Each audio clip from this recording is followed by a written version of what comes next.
So I stopped talking, and they used to call me the miserable one because I used to look down at my feet all the time. I had a bend in my neck walking around, and like it was so painful, man. And that's where I lost my all emotions and empathy for the world.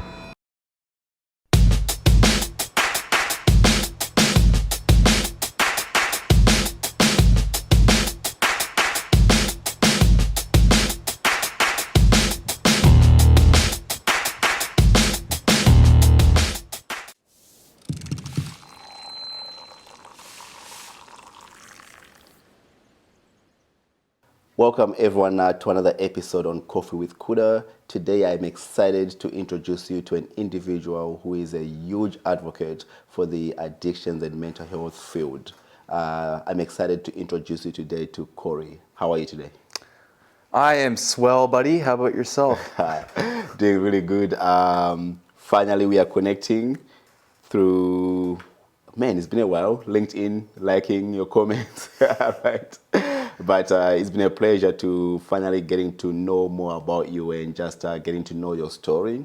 And I can honestly see why you do the work that you do, because your own lived experience, it sounds like it has led you to decide to help other people to understand your current project, Addictions is Mental Health. Yeah, absolutely. I don't want to say I was robbed of a childhood or anything, because I no longer have a victim mentality, but I definitely had some hard cards played to me that have propelled me to destiny of being here and advocating for mental health, which is addiction. Yeah. And I'm grateful that I'm alive. I'm grateful that I'm loved. And I'm just grateful that I can finally feel like a human being. Wow.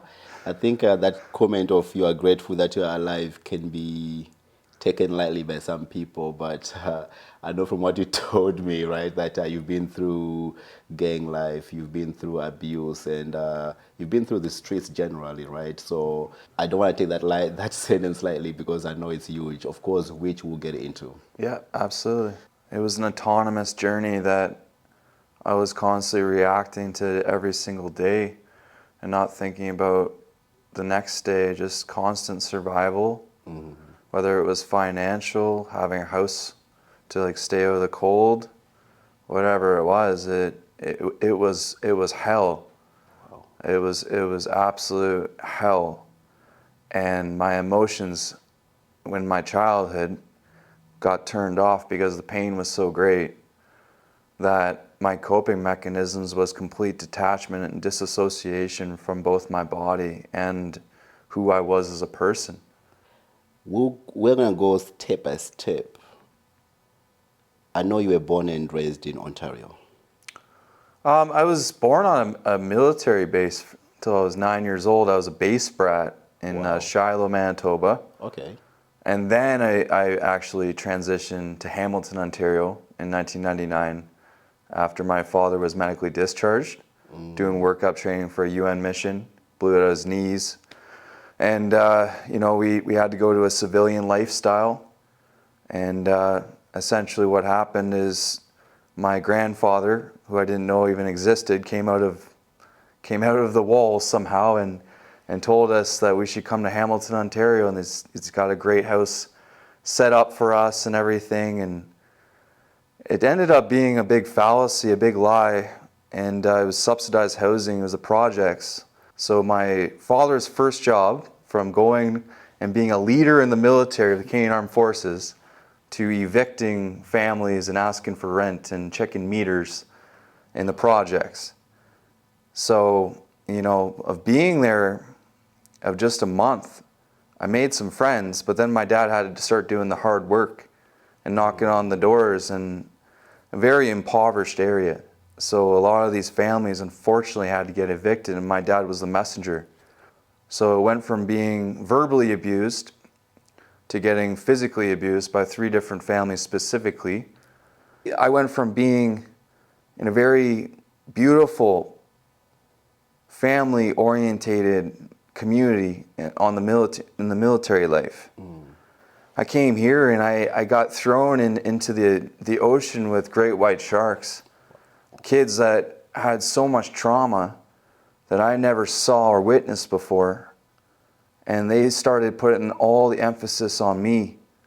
You know, I would go from my home of having to deal with my father, you know, going through PTSD of leaving the military and transitioning to civilian life.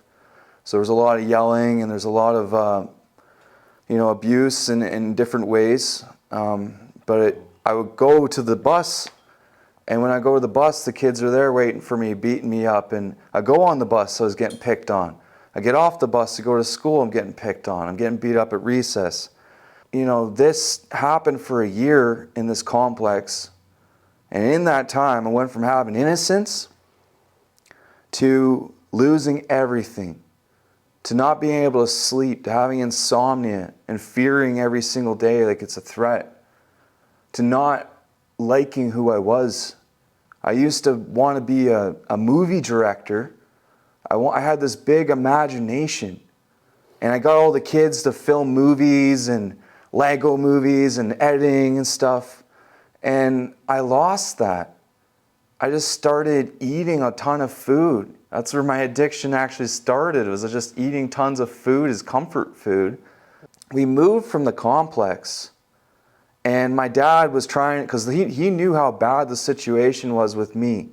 You know, at the school, it's called Tapley Town. This school, there's like guns, and they're just kids. You know, this is like not even high school. And there's drugs, raids, and everything. And he knew that it was a bad situation to be in this region of Hamilton. And we moved, but the problem is when we moved to a more upper class area, I had so much trauma from that other school that I was defeated coming in through those doors. I was attracting all the bullies in that school to no longer maybe physically abuse me, Right. but they did something worse. They found all of my weaknesses and all my vulnerabilities, and they picked at them and picked at them. I was a poor bum. I was bacon boy. You know, I had this, you know, I find it funny now because I finally let go of it, but this bacon boy where I was getting, you know, bacon shoved up a part of my body I can't speak on camera about. And then my mom, this other weird story of there's a sexual connection with it. And Bacon Boy was my identity for 4 years, not Corey. And like everybody, even my friends called me Bacon Boy. And, you know, that's something you'd see in a movie. And eventually, it got to the point where I became suicidal. And I didn't want to exist anymore. What age is this? I became suicidal around 12 or 13 years old. 13 years old. Man, I didn't want to exist. I wanted to be a ghost and just like disappear. So I stopped talking, and they used to call me the miserable one because I used to look down at my feet all the time. I had a bend in my neck walking around, and like it was so painful, man. And that's where I lost my all emotions and empathy for the world. Did you have siblings, Corey? I had a big brother, and I have a little brother. I do have a big brother, and I have a little brother, yes. Yeah. What did they think of, or did you ever confide in them? My big brother used to pick on me a lot. He was 6 years older, a big gap. Right, makes sense. And my, you know, it's kind of hard to connect with somebody that's that much older. And then my little brother and me, you know, we were close for a bit, and then we kind of just separated a little bit.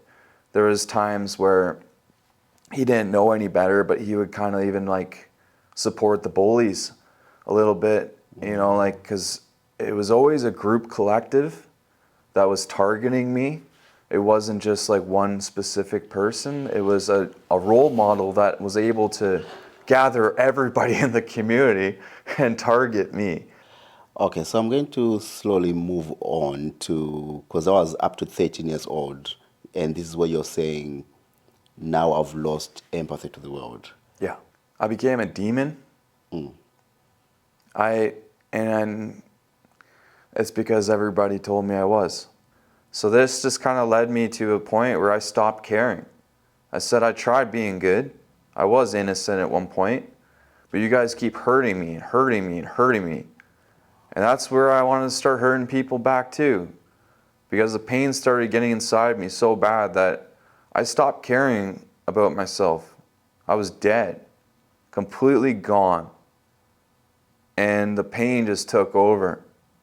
And I never gave a crap about anybody from that point on till I got better like a few years ago, and really better a year ago. I led myself unconsciously, being driven by pain, to high-risk situations that I was putting myself constantly trying to kill myself because I didn't have the courage to do it. So I found the people, places, and things to bring me there. When I graduated high school, I went to the military for a short period of time, like 2 years. And it was just the Army Reserves, but it did get my life back in order. But I went into the military with PTSD when normally soldiers come out of the military with PTSD. But I somehow graduated. But the problem is, I did have an identity that I was craving in the military. That was the reason I was able to graduate, because I wanted something. I wanted the validation of my father, who was military, to love me and care about me, because I didn't get that when I was a kid. Wow. And can you explain that a little bit? Because you told me your dad's frustration of leaving the military led to a lot of verbal abuse.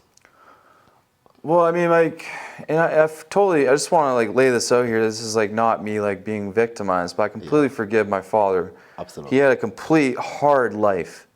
My grandfather was a gangster, and like his brother died when he was young, and he had so much pain. And the very fact that he was even able to take care of us in that mental state when he's going out of the military, which was his environment for like 13 years, and he was able to still earn money for us and do the best he could, I completely forgive him.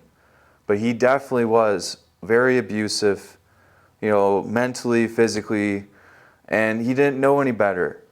But unfortunately, when your father is doing those things and your peers are doing those things and everybody is doing those things, you get crushed like a diamond, right? The pressure is so unbearable.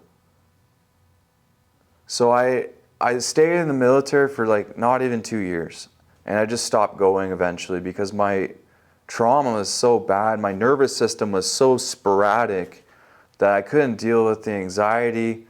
I was getting in trouble with my NCOs, non-commissioned officers, sergeants, master corporals. I was getting a lot of shit and I couldn't take it. I could barely even move on psychologically. I was still dealing with a lot of the nonsense that I got myself into in the younger years. When I got out, I basically just went to the bowels of hell. I didn't realize how much the military was actually doing for me, because it gave me good people to be around. Right. When I got out, I started hanging out with some really bad people that were doing drugs.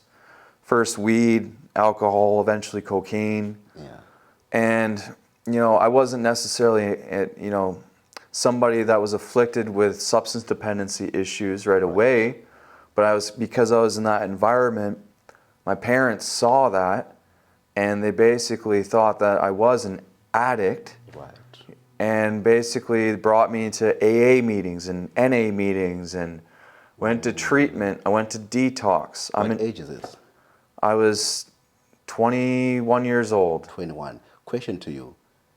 What age did you go into the military? I was 18 years old. Did you graduate high school? Yes, I did. So after graduating high school, then you went to the military? Just before graduating high school. Or just before? Just before, yeah. Okay. I'm wondering also, I'll go past this really quickly. When you graduated high school, did you find school becoming difficult due to your own upbringing? The trauma now is affecting your schooling, correct? Yeah, I failed grade 5. Wow. I had some kind of learning disability. Yeah. It was just trauma. I just couldn't sleep. I was like insomnia every single night. Now you started getting involved with people who are negative influences. Yes. They're selling and they're using substances. I mean, like, my parents misread the situation. I was going to detox, and don't get me wrong, I definitely was lying and contributing to the overall environment, to be honest. But I was not in a state where I was just drinking and smoking weed. I was going to detox beside people that are coming off of crack cocaine and opiates, and I never saw people like this before, heard of these identities, and they became my friends because they were like, hey, you're wounded? Come here, come hang out with us. Let's tell you some war stories. And then I was like, wow, somebody actually wants me. I can finally be a part of something. I don't care what it looks like, you know? But ultimately, that's what led me down the rabbit hole, is belonging and wanting to be a part of something, somebody. Just wanting to exist. And the person who's accepting you the most is already someone who's broken. Exactly. Who doesn't have much support for you in life. No. Wow. And I met a girl that had a lot worse problems than me psychologically, had bipolar disorder. Consequently, 6 months after I moved in for my first ever relationship, I was domestically violenced at least 57 times, if not more. I know it's just a number, but I got stabbed in the chest, got stabbed in the eye, and she went to jail for 2 weeks. And that was my very first relationship I ever had, because I never had the confidence to ask girls out before that.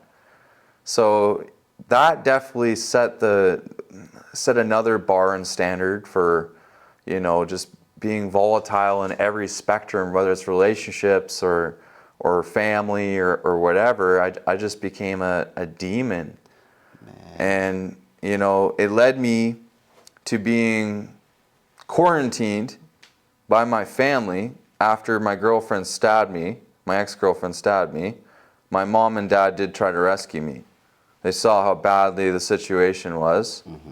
And basically they put me in the house for like 4 to 5 months. I wasn't allowed to talk to anybody on MSN Messenger back when it was out, and Facebook and stuff. I was cut off from everybody. I was in a bubble. I was in solitary confinement, and all I had was a TV to watch like shows, and that was it.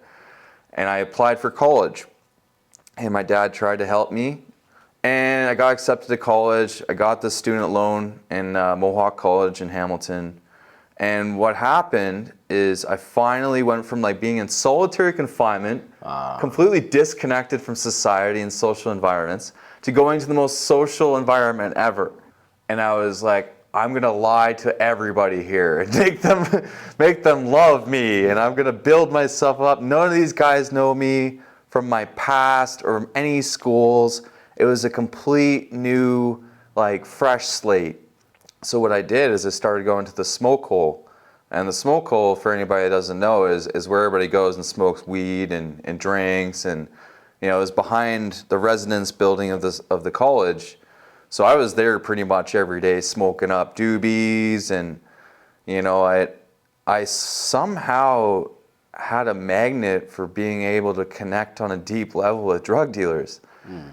You know, for the first year, I wasn't even in college anymore. I dropped out. I had a student house with friends, but I really was just partying and drinking and like doing so many different drugs, experimenting with MDMA and, you know, salvia and acid and like all these drugs that people go through, and they're just like picking and choosing what they're gonna do. And in that experience, you know, I unfortunately got darker, and I started selling pot. At first, like, little bit, and then in months after, I went from selling dime bags to pounds of weed, and like not like a little bit, like 64 pounds of dope like a month, doing flips and 5-packs and 10-packs, like $10,000 deals. I was so big with my ego when I started getting the money coming, because the first time in my entire life I was good at something. And I was like, holy crap, let's take this to the next level. The next thing you know, I'm surrounded with all these coke dealers, and I'm doing coke all the time. And we're not talking like little, I shouldn't glorify this, but I was getting high heat, 86% Peruvian like cocaine. And like I was doing this so much. And basically what happened is all my college friends disappeared, and I was surrounded by actual gangsters and psychotic, sociopathic human beings that are joking about beating their wives, and like it's a normal conversation. Demons, you know, I was surrounded by friggin' demons. I was doing middleman for like all the organized crime in Hamilton. I was connecting everybody, being a super connector. And it was so dangerous because while I was doing this and doing high level stakes where I got a trap house, I got people that are counting on me, holding their money, holding their product and everything else. It's called cuffing. So they put a cuff on you, and that means you're responsible for all their dope, all their money. And they got your passport, they got your license, they got your family, they got everything. So I had all these cuffs on me from different gangs. And while I was doing this, I wasn't sleeping. So to be able to sleep, I started doing more drugs. I was getting every single drug under the sun: clorazepam, MDMA, fentanyl patches, everything you could ever imagine. And it was right there. And if I just sold it for a little bit more, I could get a free couple ones of this, I could get a free couple of that. Next thing you know, I'm just getting free everything. I had so much friggin' money. Basically what happened is I thought it'd be a bad idea because the cocaine started showing problems psychologically, and I started getting off the ball. It was like, I'll do MDMA this day, I'll do clorazepams on Tuesday, I'll do Percocets on Wednesday, and if I do a different drug every single day, I'm never gonna be actually hooked to the drugs, right? So I'm cycling the drugs out, thinking in my mind that this makes sense, right? And I started having, when I would pay off a product here, I would pay that money to this person so they wouldn't beat me with a baseball bat in order to be able to like survive for a couple of days, not thinking, how am I gonna pay my cocaine guy in 3 days from now? Because I just paid all the money to the weed guy. And this intricate web of lies and deception and like screwing with people with guns, screwing with people that wanna kill you. That's what I did. And I got forced, basically, in that situation to rob somebody that I thought was lower level than me, who was actually higher level than me in organized crime and way more connected. We basically got the weed. It was like $10,000 in product. And basically, as soon as we got in the car, we thought that the guy that we robbed was going to leave alone because there's 3 guys. Why would he keep coming after us? This guy was the most toughest guy I ever, like, he started smashing his car into our car. And like, just like literally blatantly in front of everybody, just smash, smash, smash.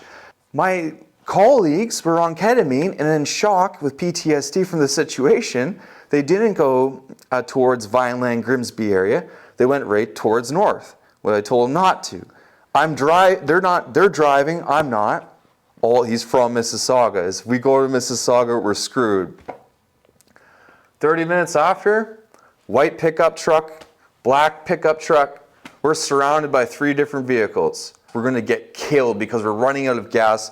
We're up in Nottawasaga, which is like 2.5 hours from Hamilton. We've been on the road getting attacked for 2.5 hours by these vehicles. At this point, I threw the friggin' weed out of the truck. I said, screw this, I'm not dying today. I called the OPP. I'm like, shit. So I just survived this attack. I'm now about to deal with the police. Now I'm really gonna get killed because I'm snitching on these guys that are gangsters and they're gonna kill me. What the frig am I gonna do? As I was driving back at like 3 a.m. after I didn't tell the police like anything because I didn't want to get killed. I didn't want to become a CI. When I was driving in a car with my friend, I was like laying down like this, like flat, like I did not want to be seen. And basically I told my parents that I had a roofing job in Grand Prairie and I got to leave immediately. And they knew something was up. And I said, Mom, Dad, I love you, but I got to leave with everything. I'm not leaving anything here. By the way, I'm deleting my social media, and I'm gone. They knew that there was bullshit in the air. I got put an ad on Craigslist, Grand Prairie, and just some random guy asleep on his couch. Got a job with Husky Energy doing oil field reclamation in a helicopter. So I'm like going in the middle of nowhere. I'm like, perfect, they can't find me out here. You know, just thinking of like, how can I buffer myself from these guys so they know where I am? I don't have social media. I don't have anything. They can't kill me this way, because that's what I thought. Every single time I went to sleep, I had a machete or a knife beside my pillow, waiting for somebody to come in the room and like stab me in the chest. And that's the amount of fear I had for 2 years, where I had to booby trap my surroundings. I would put tin cans at the door. I would put bear mace. I would like anything I could make myself feel a little more secure and safe that I wasn't going to get killed. But I was so psychologically hurt, and the trauma was so bad that I was drinking a lot. And when I drank, I was laughing. And I was like, wow, I can laugh. So let's go do more of that, you know? And when I drank, I couldn't go to work because I was drinking like 30 shots and stuff. And I got fired, and basically, you know, I was given a ticket on the Northern Express from Yellowknife all the way to Edmonton. And then I put more ads on Craigslist to survive. And that's where some of the worst trauma that I ever experienced in my life happened, is because I'm not gay, but what happened is I had to be. I became a male prostitute in order to stay off the streets. I had guys do things to me that, you know, I just recently, maybe a year ago, finally got over and forgave and everything else. But I hated myself so much that anytime I could get drugs, anytime I could get alcohol, I could numb the pain a little bit. But even when I was doing that, the pain was so bad that it didn't matter anymore. Like the alcohol and the drugs weren't working anymore. I just wanted to die. And I put like an ad out for hope. I told people blatantly in Vancouver, because I need help. Please, can someone help me? I don't want to live on the streets. I don't want to die. I said this vulnerability message, and this beautiful human being that actually didn't want to like molest me and hurt me helped me out and allowed me to stay at his place for a couple weeks and helped me, you know, build myself and tell me that, like, you know, you had a really hard life, and had empathy for me, and he gave me enough hope that I can overcome this. But like, you know, I got a construction job, and then I found more role models, like my boss and one of my friends. Like I was like, dude, I was like a pretzel with my soul. I was like broken and sharded, and there was not a human being there. And these people were able to unravel a little bit of this pretzel and say, look, man, you are beautiful. You are a good person. Don't let your past define you. And it gave me enough hope to believe that I don't have to live like this. And it was just enough to keep me alive. But because I had such complex post-traumatic stress, I kept falling down, getting back up, falling down. Eventually, I went and became a personal trainer, because when I worked out, I found a new high. I found a new drug. Dopamine and serotonin from like the endorphins of working out. I was like, I felt good. I looked in the mirror, I started seeing little biceps growing, and I was like, whoa, hey, you know, like I have something. And I always wanted to work out. You know, I was always pulled back to work out, and I worked out every single day. And I bussed for an hour to get to the gym in the YWCA downtown Vancouver. Wow. And I walked through Hastings and Maine for like 30 minutes in that rough area. And it was a constant reminder as I was going to the gym that I don't want to be this, and I'm going to fight. I'm going to walk through hell. I'm going to walk through Hastings and Maine and go to the YWCA as a constant reminder that I'm not going to live like this. And I did. And I don't know how I got here, but I can tell you that it was an act of God. Something happened where this pain was forging me like steel, like a sword to be able to help this world and to use the wisdom of lived experience and to bring me to this point in my life, to be an architect for paradigm shifting of what's happening right now, which is ignorance and misunderstanding, bureaucracy, when we have so many people dying and suffering of mental health challenges and addiction. I got involved with this guy that I moved in with, and he owned a nonprofit. He taught me and treated me like a human being. And because he treated me like a human being, he allowed me the ability to listen to him. Right. And when I was able to listen to him, and just like I was mimicking the behavior of the drug dealers, I started mimicking the behavior of this nonprofit guy. Right. I didn't know what nonprofits were. I didn't know what the hell you guys were all about. Because I followed him, and he taught me, very important skills of being a human being again, and not hating the world. And also I got a lot of psychiatric assistance. I got, I went through the court systems before, and because I had borderline personality disorder, complex post-traumatic stress, a million other acronyms, they funded me, psychologists, because I was in that bad of a situation, and that was my only condition for jail. And basically when I got out, they funded me because of that, and that was the first time that I started having awareness, like psychological self-awareness, because I did CBT, cognitive behavioral therapy. Right. And that fed into self-love. Even though I still hated myself, I hated the skin I was in, I could see that little elements of action were helping me become a better person and starting to love myself. Okay. It was the introductory of being able to mimic that kind of behavior, that kind of service to community, as opposed to hurting the community before by, inflaming it with drugs and violence and lies and pain. I was then recalibrated to seeing this one person in the conversations that we had in the meetings and the education that was given to me. It completely took me off of one conveyor belt of pain onto the new conveyor belt of hope, right?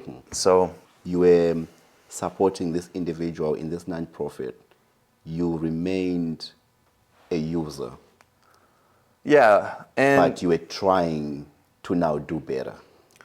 Yeah, I think people have a misconception that, abstinence, complete abstinence is the only way to be in recovery.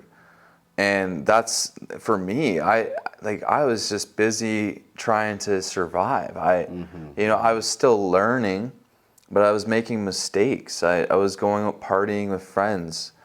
It didn't consume me like it did before because I had a job. I had some kind of little bit of purpose, enough to get me by, but I definitely kept falling down on my face, and I had psychiatric episodes, but it didn't deter me from keep moving forward. That's the biggest thing is you relapse or you make a mistake, don't care about that. That's a moment in your life of millions of moments. And actions and behaviors can always constantly be changed.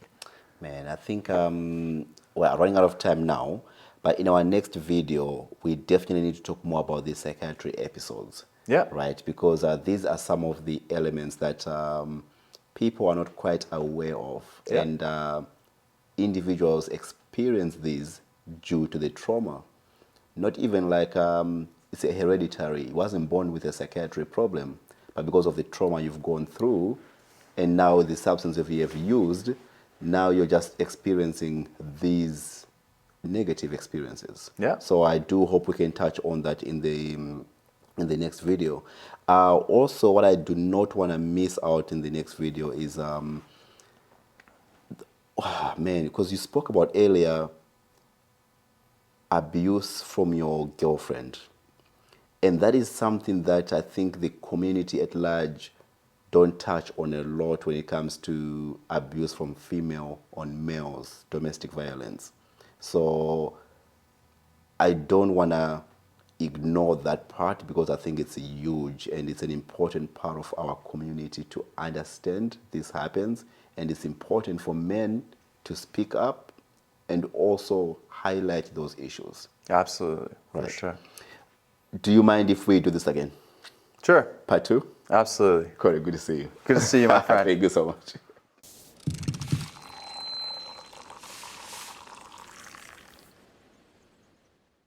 Hey everyone, thank you so much for making it to the end of the video. I do really appreciate it. If you can, please subscribe to our channel for more content. If you can, please join our Patreon team. The link is down below. And also you can join our GoFundMe. The link is also involved below. This will help us to bring awareness of addiction as well as destigmatize this illness. Your support is greatly appreciated, and we'll create more content for you. Thank you so much.